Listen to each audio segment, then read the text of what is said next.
Hello everyone, welcome once again to our channel. This is Primetime Analysis. Yesterday, the National Assembly received a petition from one Mr. Bob Ndolo, which was aimed at ensuring that the social media platform, which is TikTok, gets banned in Kenya. And I looked at some of the reasons that he highlighted, and he stated that TikTok promotes vulgar language, offensive behavior, explicit content, and that it also promotes violence. I have taken time to critically look at these issues that he has listed.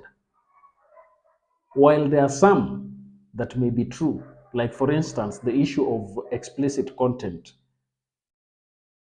I do not think what Ben Dolo was proposing is the key reason why TikTok wants to be banned. And for me, I want to take it from this perspective. This is a government strategy for testing waters on whether Kenyans can accept to have some of the free platforms that they have get deactivated or even banned for that matter. In this analysis, I want us to look at the hand of the government in the so-called petition that was presented in the parliament today. Before I begin that, let me take this opportunity to thank each and every one of you for the great support that you continue giving us every day. Taking time to watch our videos really makes us happy, and we believe that we are not doing this in vain. For those who have subscribed, we thank you for that great support. And if you have not subscribed, please take a second or two to subscribe to our channel. Remember also to give it a thumbs up at the end of your viewing. Now let's get back to our main issues. One thing that comes out clearly about the growth and the growing popularity of TikTok in Kenya is the ease with which it operates. It has provided an easy platform that Kenyans can easily share videos, they can easily connect with each other, and they can easily engage in activities that each and everyone desires as long as it is within their rights.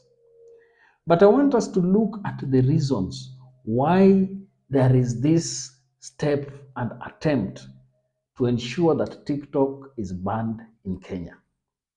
For me, I do not take it as something that a Kenyan just woke up and decided to go and petition parliament to have TikTok banned. But I'm looking at it as a strategy by the government to ensure that this platform gets banned in the country. First, I want us to go back to the latest demonstrations that were conducted in the country. You will realize that there was one trend. While in previous demonstrations, the media, mainstream media, was live at the points where demonstrations were taking place and they were beamed live on our TV screens, the last demonstrations received a media blackout. They were there, they recorded and they reported about those events, but they did not beam them live to Kenyans. Why do you think that happened? This was a media censoring that was conducted by the government. You remember prior to the demonstrations, media editors were at State House and they received instructions on how they are supposed to continue with their business if they want to have peace with the current regime. So for me, when I looked at how Kenyans, some of whom attended the demonstrations, others were in locations where demonstrations were hotspot in a way, and people were doing certain things differently. TikTok provided a platform for Kenyans to know what is happening in different parts of the country. And this is the thing that the government is not happy about. This is different from Facebook because TikTok provides an easy way through which you can go live. It also provides an easy way through which you can use a limited amount of data to just find yourself live and record anything that you want. So you'll realize that this ease of access that it had made government feel jittery. I can tell you, even if you look at the kind of atrocities that were committed by the police, many of these events were shared on TikTok. They were not shared on our mainstream media. They were also not shared on any other platform because of fear of uh, being followed and all those kind of things. But if you look at the TikTok platform, Kenyans from all walks of lives shared the current state of the country, especially in the heat of the demonstrations that were going on.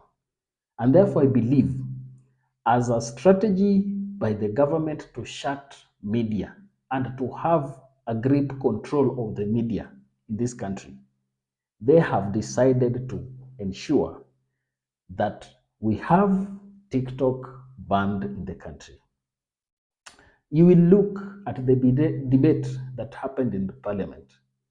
If you looked at it, it was like both Kenya Kwanza and Azimio were opposed to the petition. But that is there as a way of testing waters. They first of all bring you the idea, think, give you time to think about it. Then in the future, they will just ban it. And then you'll realize that, first of all, we had received a petition, and then now this is the evidence that we have against this platform, and therefore we are going to call it off. So that is the first reason why I think the government is mulling this idea of banning TikTok. The second reason why I think there is this strong reason to have TikTok banned by this government is the kind of slander that it has received from Kenyans on TikTok.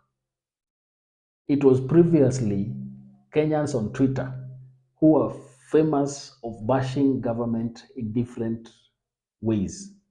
But if you look at TikTok, it even provided a comical way through which you can mock the government, you can push issues against the government, you can freely give your ideas, you can freely speak against the government.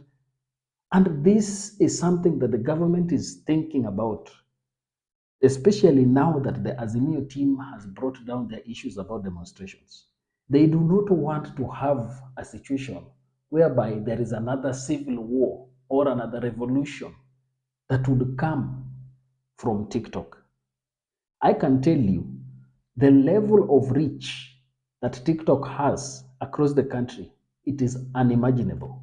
In fact, I would tell you that many people who have experienced TikTok would not even dare go to Twitter, neither would they want to be on Facebook. So, having TikTok as an easier way to pass a message, an easier way through which just a single person can pass a message of discontent against the government. And if you find someone who is very galvanizing and able to talk to people freely and can motivate and push people to an idea, TikTok can be a platform that someone can use to create a revolution around the country. And looking at it, I am sure the NIS have gathered enough information and they know that the greatest threat that this country and this government has is TikTok. Because through TikTok, Kenyans can speak their mind freely, Kenyans can influence people freely, and it can be an avenue through which, if someone wants a revolution to occur, TikTok can be the easiest way through which people can get these things done.